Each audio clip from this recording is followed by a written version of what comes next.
Hi. ఇవాళ నేను ప్రోటీన్‌తో early satiety వస్తదని చెప్తున్నాను. So, benefits of early satiety with protein meals ఉంటుంది.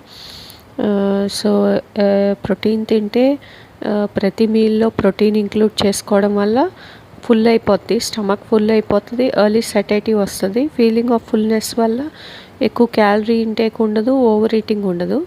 So, this helps control calorie intake and avoid overeating. ఎక్కువ protein సరిపడా protein తీసుకోవడం వల్ల each meal breakfast, lunch and డిన్నర్లో it supports weight loss and maintenance. Weight loss అవుతారు, plus weight maintenance కూడా అవుతారు. May reduce cravings and snacking between meals.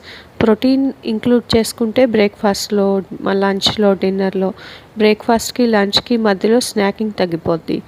లంచ్కి డిన్నర్కి మధ్యలో ఇంక స్నాక్స్ తీసుకోరు. ఎందుకంటే ఆ ఫీలింగ్ ఆఫ్ ఫుల్నెస్ వచ్చేస్తే క్రేవింగ్స్ రెడ్యూస్ అవుతాయి.